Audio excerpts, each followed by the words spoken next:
Assalamualaikum warahmatullahi wabarakatuh. Perkenalkan, nama saya Monika Yasna Kusuma Adi Saputra dengan nomor induk mahasiswa 21416248201055 dari kelas FM 21C. Di sini saya akan menjelaskan tentang termodinamika beserta dengan contoh yang dapat kita temui sehari-hari.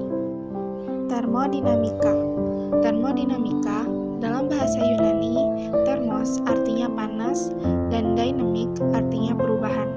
Adalah fisika energi, panas, kerja, entropi, dan kespontanan proses. Merupakan ilmu tentang temperatur, panas, dan pertukaran energi. Hukum termodinamika 1 menyatakan bahwa energi tidak dapat dibuat atau dihancurkan di dalam sistem. Hukum termodinamika 1 juga dikenal sebagai hukum kekekalan energi, menyatakan bahwa energi tidak dapat diciptakan atau dihancurkan. Energi hanya dapat ditransfer atau diubah dari satu bentuk ke bentuk lainnya. Hukum termodinamika 2 menyatakan bahwa entropi dari setiap sistem yang terisolasi cenderung meningkat, sehingga kalor mengalir spontan dari benda panas ke benda dingin. Menyatakan entropi suatu sistem tidak dapat berkurang, namun akan cenderung bertambah. Entropi merupakan tingkat keacakan atau ketidakteraturan dalam suatu sistem. Penerapan hukum ini terjadi pada perpindahan panas secara spontan dan dari benda panas ke benda dingin.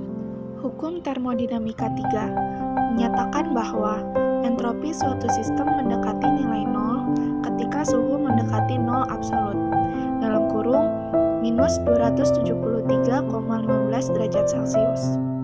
Bahwa entropi suatu sistem mendekati nilai konstan, yaitu nol, ketika suhu mendekati nol absolut. Suhu nol absolut ini merupakan dasar perhitungan dalam skala Kelvin, yang setara dengan minus 273,15 derajat Celcius. Termos merupakan alat yang kerjanya menggunakan konsep hukum 1 termodinamika. Termos merupakan sebuah sistem terisolasi. Hal ini karena tabung yang digunakan sebagai wadah untuk menyerang air terisolasi dengan lingkungan luarnya.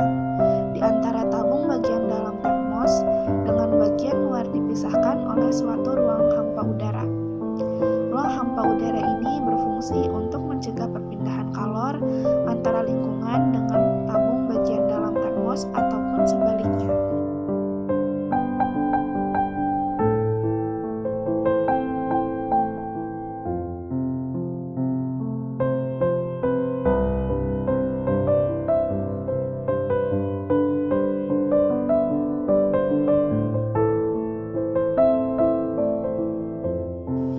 Itulah sebabnya kenapa saat air termos dituang ke dalam gelas, air masih terasa panas.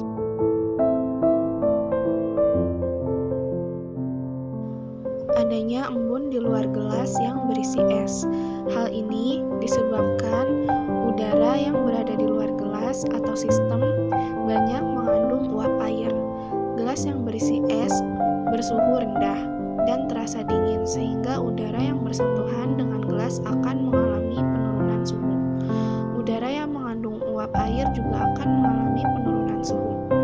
Jika suhu udara sudah sangat rendah, maka uap air akan mengembun dan berubah menjadi tetesan-tetesan air di luar gelas tersebut.